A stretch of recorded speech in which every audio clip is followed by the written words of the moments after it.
18 September শুক্রদেব রাশি পরিবর্তন করেছে। এবার 23 সেপ্টেম্বর বুধের পরিবর্তন। বুধের এই পরিবর্তন হচ্ছে 17 দিনের জন্য, অক্টোবরের 10 তারিখ পর্যন্ত এই পরিবর্তনের সময়সীমা। বুধ উত্তরা ফাল্গুনির দ্বিতীয় চরণে অবস্থান করে প্রবেশ করবে নিজের রাশিতে। আর এই নক্ষত্রে সেপ্টেম্বরের 23 তারিখ থেকে 27 তারিখ পর্যন্ত থাকবে। উত্তরা ফাল্গুনি নক্ষত্রের অধিপতি হচ্ছে সূর্যদেব। আর 28 সেপ্টেম্বর থেকে অক্টোবরের 5 তারিখ পর্যন্ত বুধ থাকবে হচ্ছে হস্তা নক্ষত্রে, যার অধিপতি হচ্ছে চন্দ্রদেব। অক্টোবরের 6 তারিখ থেকে অক্টোবরের 10 তারিখ পর্যন্ত বুধ থাকবে চিত্রা নক্ষত্রে, যার অধিপতি হচ্ছে মঙ্গলদেব। তো বুধের এই পরিবর্তন, বুধ নিজের ঘরে প্রবেশ করবে কন্যা রাশিতে। কন্যা রাশিতে বুধ উচ্চ হয়ে যায়, অর্থাৎ নিজের উচ্চ ঘরে অবস্থান করবে বুধ। আর তার সাথে আগে থেকেই আবার এই ঘরে সূর্যদেব কেতু অবস্থান করছে। আর এই সময়কালে বুধ আর সূর্যের জুতিতে বুধাদিত্য যোগ তৈরি হচ্ছে। এটা সব থেকে ভালো জিনিস। আর তারপর আবার দেবগুরু বৃহস্পতির পঞ্চম দৃষ্টি থাকছে এই কন্যা রাশির উপর, অর্থাৎ বুধ সূর্য কেতুর উপর, এবং মঙ্গলেরও দৃষ্টি থাকছে। অর্থাৎ যথেষ্ট ভালো সময় হতে যাচ্ছে এই বুধের অবস্থান। বুধ হচ্ছে বুদ্ধির কারক, বাণীর কারক, ম্যানেজমেন্টের কারক, ব্যবসার কারক, চতুরতার কারক। আর কন্যা রাশি হচ্ছে বুধের নিজস্ব রাশি এবং এই ঘরটা উচ্চ ঘর। অপরদিকে আবার এই সময়কালে শুক্র নিজের ঘরে তুলা রাশিতে অবস্থান করছে। শুক্রদেবেরও অবস্থান যথেষ্ট ভালো। তো আজকে আলোচনা করব এই কুম্ভ রাশির ক্ষেত্রে বুধের এই উত্তরা ফাল্গুনি হস্তা নক্ষত্র চিত্রা নক্ষত্র যে অবস্থান করবে, এর কি পজিটিভ প্রভাব পড়বে এবং কি নেগেটিভ প্রভাব পড়বে, কোন দিক থেকে কুম্ভ রাশির জীবনে সুখ স্বাচ্ছন্দ্য আসবে, আজকে বিস্তারিতভাবে আলোচনা করব। আবার কোন দিক থেকে বিশেষ সাবধানে থাকতে হবে, এই সমস্ত কিছু আজকে আলোচনাতে তুলে ধরব। তবে আলোচনাটি এগিয়ে নিয়ে যাওয়ার পূর্বে সমস্ত দর্শক বন্ধুদের আমাদের এই অ্যাস্ট্রো এস এম বাংলা চ্যানেলের মাধ্যমে নমস্কার জানাই। এবং যারা নতুন দর্শক তাদের কাছে বিশেষ অনুরোধ করব চ্যানেলটি সাবস্ক্রাইব করার জন্য। আর যদি ভিডিওটি সত্যিই ভালো লাগে তাহলে অবশ্যই লাইক করবেন। আপনারা লাইক করলে আমাদের খুব ভালো লাগে, মনে হয় নিজেকে সার্থক মনে হয়। তো গ্রহের গোচর সম্পূর্ণভাবে নির্ভর করে জন্মকুষ্ঠির গ্রহের দশা এবং গ্রহের অবস্থানের উপর। আমরা যে ফল প্রকাশ করছি এটা আমাদের একটা প্রচেষ্টা মাত্র। এটা সম্পূর্ণভাবেই নির্ভর করবে জন্মকুষ্ঠির উপর। এটা একটা জেনারেল প্রিডিকশন। এটা গ্রহদের গোচরের ফল প্রকাশ করছি, কারণ সবার কুষ্টি তো দেখা সম্ভব না কার কুষ্টিতে কী অবস্থান রয়েছে, কিন্তু বর্তমানে যে গ্রহদের গোচর তার ভিত্তিতেই কিন্তু ফলটা প্রকাশ করছি। আর এই যে ফলটা, এটাও কিন্তু কিছুটা হলেও কুম্ভ রাশি আইডিয়া করতে পারবে আগামী দিনের জন্য। বুধের এই পরিবর্তন আপনারা চন্দ্র রাশি অনুসারেই দেখবেন। এই সেপ্টেম্বর মাসে কুম্ভ রাশির ক্ষেত্রে চারটি বড় পরিবর্তন হচ্ছে। সেটা হচ্ছে রাহুর নবাংশ পরিবর্তন হয়েছে সেপ্টেম্বরের 9 তারিখ, বৃশ্চিক নবাংশ থেকে তুলা নবাংশে প্রবেশ করেছে। আবার সেপ্টেম্বরের 4 তারিখে বুধ আবার সিংহ রাশিতে প্রবেশ করেছে, যেটা সপ্তম ঘর। এবং সেপ্টেম্বরের 18 তারিখে শুক্র আবার ভাগ্যের ঘরে প্রবেশ করছে, যেটা তুলা রাশি। এবার 23 সেপ্টেম্বর বুধ আবার রাশি পরিবর্তন করছে, প্রবেশ করছে নিজের রাশি কন্যা রাশিতে, তাও আবার উচ্চ অবস্থায়, উচ্চ ঘরে অবস্থান করবে। তো রাহুর তুলা নবাংশে প্রবেশ এবং কুম্ভ রাশির ক্ষেত্রে এই যে তুলা নবাংশ, তার অধিপতিকে শুক্রদেব। কুম্ভ রাশির ক্ষেত্রে সুখের ঘর এবং ভাগ্যের ঘরের অধিপতি হয়ে 18 সেপ্টেম্বর ভাগ্যের ঘরে অবস্থান করছে। এই পরিবর্তনটা কুম্ভ রাশির ক্ষেত্রে যথেষ্ট ভালো, কারণ রাহু আগের যে অবস্থান করছিল, যেটা হচ্ছে বৃশ্চিক নবাংশে, যার অধিপতি মঙ্গলের সাথে রাহুর সম্পর্ক খারাপ ছিল, অর্থাৎ নেগেটিভ প্রভাবটা প্রচণ্ড পাচ্ছিল কুম্ভ রাশি। অত্যধিক খরচাপাতি, আত্মীয় স্বজনদের সাথে সম্পর্ক খারাপ, মুখের বাণী খারাপ, গণ্ডগোল, অশান্তি, এগুলো হচ্ছিল। এবার নবাংশ পরিবর্তনে শুক্রদেবের নবাংশে চলে আসলো। এবার শুক্র হচ্ছে কি ভাগ্যের ঘরের অধিপতি আর সুখের ঘরের অধিপতি। তার সাথে 23 সেপ্টেম্বর বুধের পরিবর্তন যথেষ্ট ভালো হতে যাচ্ছে এই কুম্ভ রাশির ক্ষেত্রে 7.5-এর মধ্যে। অষ্টম ঘরে বুধ অবস্থান করছে এবং উচ্চ অবস্থায় অবস্থান করছে এবং শক্তিশালী বিপরীত রাজযোগ তৈরি করেছে। তার সাথে আবার এই ঘরে সূর্য আর কেতু অবস্থান করছে। সূর্যের সাথে বুধের অবস্থানে তৈরি হচ্ছে বুধাদিত্য যোগ, এবং ওই বুধাদিত্য যোগের উপর দেবগুরু বৃহস্পতির শুভ পঞ্চম দৃষ্টি পড়ছে। দেবগুরু বৃহস্পতি হচ্ছে কুম্ভ রাশির ক্ষেত্রে দ্বিতীয় ঘর, অর্থাৎ বাণীর ঘর, ধনসম্পত্তির ঘর, আত্মীয় স্বজনদের ঘর, খাওয়া দাওয়ার বিচারও আবার এই ঘর থেকে করা হয়, যেটা হচ্ছে মীন রাশি। আর হচ্ছে একাদশ ঘর, যেটা হচ্ছে লাভের ঘর, আয় ইনকামের ঘর, যে ঘর থেকে আমাদের আনন্দ, ফুর্তি, শখ সমস্ত কিছু পূরণ হয়। কারণ ইনকাম হবে, তারপরে তো এগুলো পূরণ হবে। তো এই একাদশ ঘর ধনু রাশির অধিপতি হচ্ছে দেবগুরু বৃহস্পতি। এবার অবস্থান করছে কোথায়? চতুর্থ ঘর বৃষ রাশিতে। আর এই বৃষ রাশির অধিপতি শুক্রদেব অবস্থান করছে হচ্ছে ভাগ্যের ঘরে। দেবগুরু বৃহস্পতির পঞ্চম শুভ দৃষ্টি বুধাদিত্য যোগের উপর পড়ছে, আবার কেতুর উপর পড়ছে। তো বুধের এই অবস্থান যথেষ্ট ভালো হতে যাচ্ছে কুম্ভ রাশির ক্ষেত্রে। এবার অনেকে মনে করছে যে অষ্টম ঘরে বুধ উচ্চ অবস্থায় বসেছে, তাহলে যথেষ্ট খারাপ হবে কুম্ভ রাশির ক্ষেত্রে। তো অষ্টম ঘর থেকে আমরা সংঘর্ষ জিনিসটা দেখি, এটা ঠিক, শুধু সংঘর্ষ জিনিসই থাকবে তা বলে যে আর কিছু থাকবে না সেটাও তো না। অষ্টম ঘর থেকে গভীর জ্ঞান দেখা হয়, আধ্যাত্মিকতা দেখা হয়, আকস্মিক পরিবর্তন দেখা হয়, আকস্মিক অর্থলাভ দেখা হয়, রিসার্চ জাতীয় বিদ্যা দেখা হয়, গোপন কাজ দেখা হয়। অষ্টম আর দ্বাদশ ঘরকে বলা হয় মোক্ষ ত্রিকোণের ঘর। আমাদের জ্যোতিষশাস্ত্রে খুব পবিত্র ঘর অষ্টম ঘর এবং দ্বাদশ ঘর। যদি এটা খুবই খারাপই ঘর হতো তাহলে কি মোক্ষ ত্রিকোণ বলা হতো? জ্যোতিষশাস্ত্রতে মোক্ষ ত্রিকোণের ঘর হচ্ছে অষ্টম ঘর আর এই দ্বাদশ ঘর।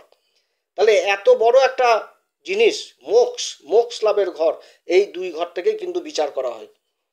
আর সব থেকে বড় জিনিসটা হচ্ছে কি, যে দেবগুরু বৃহস্পতির দৃষ্টি কেতু এবং বুধের উপরে পড়ছে। কেতু আর বুধের উপর যখন দেবগুরু বৃহস্পতির দৃষ্টি পড়ে তখন শিক্ষার দিক থেকে যথেষ্ট উজ্জ্বল রাস্তা তৈরি হয়, অর্থাৎ বিশেষ জ্ঞান লাভ করে যখন দেবগুরু বৃহস্পতির দৃষ্টি পড়ে বুধ আর এই কেতুর উপরে। তো 23শে সেপ্টেম্বর থেকে 27শে সেপ্টেম্বর বুধ অবস্থান করবে উত্তরা ফাল্গুনী নক্ষত্র, যার অধিপতি হচ্ছে সূর্যদেব।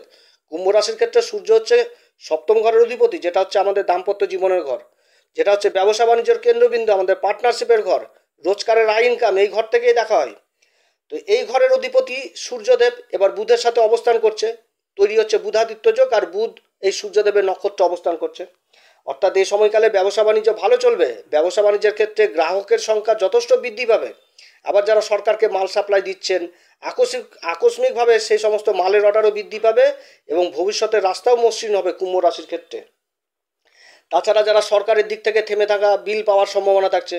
এই সময়কালে সরকারের সংসারে যে বিগত দিনে অশান্তির পরিবেশগুলো তৈরি হয়েছিল, কারণ সপ্তমপতি অষ্টম ঘরে অবস্থান করছে। অষ্টম ঘরটি কি, অষ্টম ঘরটি থেকে সংঘর্ষ জিনিস বোঝায়, আর সপ্তম ঘর হচ্ছে দাম্পত্য জীবন। তাহলে দাম্পত্য জীবনে নিশ্চয়ই একটা অশান্তি, গণ্ডগোল, সংঘর্ষ এগুলো হবে। তো এবার বুধের সাথে উচ্চ অবস্থায় বুধাদিত্য যোগ তৈরি হচ্ছে, তারপর দেবগুরু বৃহস্পতির দৃষ্টি পড়ছে।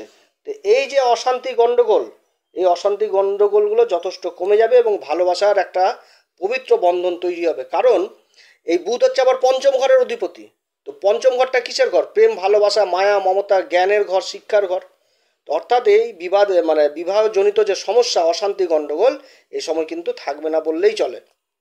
আবার এই সময়কালে যারা কমিশন এজেন্ট, ফাইন্যান্সের মতন কাজে যুক্ত রয়েছেন, এলআইসির মতন কাজ করছেন, তাদের কাজকর্ম যথেষ্ট ভালো হবে। এরপরে 28শে সেপ্টেম্বর থেকে অক্টোবরের 5 তারিখ পর্যন্ত বুধ অবস্থান করবে হস্তা নক্ষত্রে, যার অধিপতি হচ্ছে চন্দ্রদেব, কুম্ভ রাশির ক্ষেত্রে ষষ্ঠ ঘরের অধিপতি। আর এই হস্তা নক্ষত্রে আবার কেতু অবস্থান করছে আগে থেকে। কেতুর অবস্থান কিন্তু ভালো না, কিন্তু দেবগুরু বৃহস্পতি শুভ দৃষ্টি পড়ছে, আবার মঙ্গলেরও দৃষ্টি পড়ছে। তো এই সময়কালে যারা ইম্পোর্ট এক্সপোর্টের ব্যবসার সাথে জড়িত তারা বিশেষভাবে প্রভাবিত হবেন। যারা কর্মের জন্য বিদেশে যাওয়ার চেষ্টা করছেন, বিদেশে যাওয়া হচ্ছিল না, তাদের বিদেশ যাত্রা হবে। যারা বিদেশি কোম্পানির সাথে কর্ম করছেন তারাও বিশেষভাবে এই সময় প্রভাবিত হবে। এই সময়কালে কুম্ভ রাশি বিশেষ ফল পাবে, কারণ বিপরীত রাজ্য করছে। ষষ্ঠ ঘরের অধিপতির নক্ষত্র অবস্থান করছে বুধ অষ্টম ঘরে, অষ্টমপতি হয়ে একটা বিপরীত রাজ্য তৈরি হয়েছে। এই সময়কালে যে গুপ্ত শত্রুগুলো কুম্ভ রাশির ক্ষতি করে বেড়াচ্ছিল, সেই শত্রুগুলো এবার সবার সামনে আসবে। অর্থাৎ শত্রুগুলোকে চিনতে পারবে কুম্ভ রাশি, যে এই শত্রুগুলোই পিছনে লেগেছিল এতদিন, এরাই এতদিন মানে খুব মানে শত্রুরা যেটা করে আর কি, যে খারাপ করার চিন্তা ভাবনা, কীভাবে বিপদে ফেলবে, এগুলো কিন্তু ধরা পড়বে এই সময়। যার জন্য এই সময় শত্রুরাও কিন্তু বহু পিছনে থাকবে। এই সময়কালে এই কুম্ভ রাশির মধ্যে বিশেষ গুণ একটা দেখা দিবে, সেটা হচ্ছে আধ্যাত্মিকতার দিকে বিশেষ ঝুঁকি আসবে। ঈশ্বরের প্রতি একটা অটুট বিশ্বাস জন্মাবে। সত্য কথা বলা, সত্য পথে চলা, সত্য জিনিসটাকে বেশি পছন্দ করা, এগুলো বিশেষভাবে লক্ষণীয় হবে। এই সময়কালে যারা আধ্যাত্মিকের সাথে জড়িত রয়েছেন তারা গুরুর কৃপা লাভ করবে, গুরুর আশীর্বাদে এই সময় পাবে। এই সময় দেবগুরু বৃহস্পতি কর্কট রাশিতে কিন্তু উচ্চ হয়, আর বুধ কিন্তু এই কর্কট রাশির নক্ষত্রে হস্তাতেও অবস্থান করছে, আবার দেবগুরুর দৃষ্টি পড়ছে সুখের ঘর থেকে। এটা কিন্তু যথেষ্ট ভালো সময়। মুখের বাণী দ্বারা না হওয়া কাজ কিন্তু এই সময় সম্ভব হবে কুম্ভ রাশির ক্ষেত্রে। যারা রিসার্চ জাতীয় বিদ্যার সাথে জড়িত রয়েছেন তাদের সাকসেস হওয়ার প্রবল সম্ভাবনা থাকছে এই সময় যারা উচ্চশিক্ষা লাভের জন্য বিদেশ যাত্রা করবে তাদের যাত্রা হবে। যারা মেডিকেল ডিপার্টমেন্টে রয়েছেন, যারা শল্য চিকিৎসক, তাদের বিদেশ যাত্রা হবে। এই সময়কালে মান সম্মান যথেষ্ট বৃদ্ধি পাবে সমাজে। তার সাথে এই সময়কালে শ্বশুরবাড়ির সাথেও সম্পর্ক খারাপ হবে, সম্পর্ক যথেষ্ট ভালো হবে। এই সময়কালে যারা পানীয় জলের ব্যবসার সাথে জড়িত, সেটা গরম হোক বা ঠান্ডা হোক বা লিকুইড কোনো ব্যবসার সাথে জড়িত, লিকুইড জাতীয়, তো এই সমস্ত ব্যবসাতেও কিন্তু যথেষ্ট মুনাফা লাভ হবে এই সময়। তবে এই সময়কালে আবার বিশেষভাবে খেয়াল রাখতে হবে, কর্মক্ষেত্রে যতক্ষণ পর্যন্ত কাজ সম্পূর্ণ হবে না ততক্ষণ পর্যন্ত কর্মের করা মানে প্ল্যানিং আলোচনা করা যাবে না কারোর সাথে, এবং কারোর দায়িত্ব এই সময় কিন্তু নেওয়া যাবে না, সেটা ব্যবসা ক্ষেত্রে হোক বা যে কোনো কর্মেই হোক। এরপরে অক্টোবরের 6 তারিখ থেকে 10 তারিখ পর্যন্ত অবস্থান করবে বুধ চিত্রা নক্ষত্রে, যার অধিপতি হচ্ছে মঙ্গল। কুম্ভ রাশির ক্ষেত্রে মঙ্গল হচ্ছে পরাক্রম ঘরের অধিপতি এবং কর্মের ঘরের অধিপতি হয়ে পঞ্চম ঘরে বসেছে। আর পঞ্চম ঘরটি কি মিথুন রাশি, অর্থাৎ এখানটাতে একটা তৎকালীন মিত্রতার সম্পর্ক তৈরি হচ্ছে বুধের সাথে। মঙ্গলের নক্ষত্রে বুধ অবস্থান করছে, আবার মঙ্গল বুধের রাশিতে অবস্থান করছে। এখানটাতে কিন্তু বুধ দ্বারা আবার কেন্দ্র ত্রিকোণ রাজ্য তৈরি হয়েছে। তো এই সময় একটা অদ্ভুত সংযোগ হচ্ছে কুম্ভ রাশির ক্ষেত্রে, সেটা হচ্ছে বুধ অবস্থান করছে চিত্রা নক্ষত্রে, আবার মঙ্গল অবস্থান করছে দেবগুরু বৃহস্পতির নক্ষত্র পুনর্বসুতে, আবার দেবগুরু বৃহস্পতি অবস্থান করছে মঙ্গলের নক্ষত্র মৃগশিরাতে, এবং মঙ্গলের চতুর্থ দৃষ্টি পড়ছে বুধের উপর, সূর্যের উপর, কেতুর উপর, আবার তার সাথে দেবগুরু বৃহস্পতিরও পঞ্চম শুভ দৃষ্টি পড়ছে বুধ কেতু আর সূর্যের উপর। এই পুনর্বসু নক্ষত্রের সম্পর্কে আমি বিশেষ আলোচনা করেছি আমার এই আগের ভিডিওগুলোতে। জ্যোতিষশাস্ত্র মতে পুনর্বসু নক্ষত্রের চিহ্ন হচ্ছে ধনুষ্বাণ। কুম্ভ রাশির ক্ষেত্রে এই নক্ষত্রের গোচর যথেষ্ট ভালো হতে যাচ্ছে, তবে কিছু দিকে একটু সাবধানে থাকতে হবে, তাহলেই সাকসেস পাবে। তো সেটা তুলে ধরছি আপনাদের সামনে। পুনর্বসু নক্ষত্র হচ্ছে কি ধনুষ্বাণ, একটা লক্ষ্যভেদের সংকেত কিন্তু বুঝাচ্ছে। আর মঙ্গল কিন্তু এই নক্ষত্রে অবস্থান করছে। মঙ্গল হচ্ছে কি অধৈর্যের কারক, চঞ্চলতার কারক, অহংকারের কারক, জেদ, ক্রোধ ইত্যাদি কিন্তু মঙ্গল থেকে দেখা হয়। আর মঙ্গলের দৃষ্টি চতুর্থ দৃষ্টি সূর্য, কেতু আর বুধের উপর পড়ছে। আর বুধ হচ্ছে কি বাণীর কারক, ম্যানেজমেন্টের কারক, ব্যবসার কারক, চতুরতার কারক। অর্থাৎ এই সময়কালে কুম্ভ রাশি যে কর্মই করবে সেই কর্মে মন স্থির এবং একাগ্রতার সাহায্যেই করতে হবে, তাহলে কর্মক্ষেত্রে যথেষ্ট সাকসেস পাবে। এই সময়কালে বিশেষভাবে প্রভাবিত হবে ছাত্রছাত্রীরা, শিক্ষা লাভের জন্য যথেষ্ট ভালো সময়। পড়াশোনার উপর যখন মানে একটু মন বসলেই, মন স্থির করে যদি পড়াশোনা করা যায় তাহলে যথেষ্ট ভালো ফল এই সময় পাবে। যারা রিসার্চ জাতীয় বিদ্যার সাথে যুক্ত রয়েছে তারা গভীর জ্ঞান অর্জন করতে পারবে। আবার যারা ব্যবসা বাণিজ্যের সাথে জড়িত রয়েছেন তাদেরকেও মন স্থির করে কাজকর্ম করতে হবে। এই সময়কালে মানে কারোর সাথে বাকবিতণ্ডায় জড়িত হওয়া যাবে না, এবং মনের মধ্যে চঞ্চলতা, ওভার কনফিডেন্ট এগুলো নিয়ে আসা যাবে না, কারণ লক্ষ্যভেদ না তো হবে না। এই সময়কালে যারা খাবারের কাজে যুক্ত রয়েছেন, খাবারের প্রোডাক্টের কাজে যুক্ত রয়েছেন, তারা বিশেষভাবে প্রভাবিত হবে। যারা আধ্যাত্মিকের সাথে জুড়ে রয়েছেন তারাও বিশেষভাবে প্রভাবিত হবে। যারা হস্তশিল্পী তারা নিজেদের কাজের জন্য সমাজে মানে মান সম্মান যথেষ্ট লাভ করবে। আবার এই সময়কালে কর্মক্ষেত্রে বেশি চাপও নেওয়া যাবে না, না তো কিন্তু একটা টেনশন, মানসিক অশান্তি তৈরি হবে। কারণ কেতু রয়েছে, কেতুর উপর আবার মঙ্গলেরও দৃষ্টি পড়ছে, যে রাস্তায় মাল আটকে গেল, খামাকা টেনশন তৈরি হয়ে গেল যে এখনো পর্যন্ত মাল বাড়িতেই আসলো না। কর্মক্ষেত্রে আবার বেশি চাপও নেওয়া যাবে না। তো এই সমস্ত জিনিস হবার সম্ভাবনা থাকছে, এগুলো কিন্তু এদিকেও আবার যথেষ্ট খেয়াল রাখতে হবে।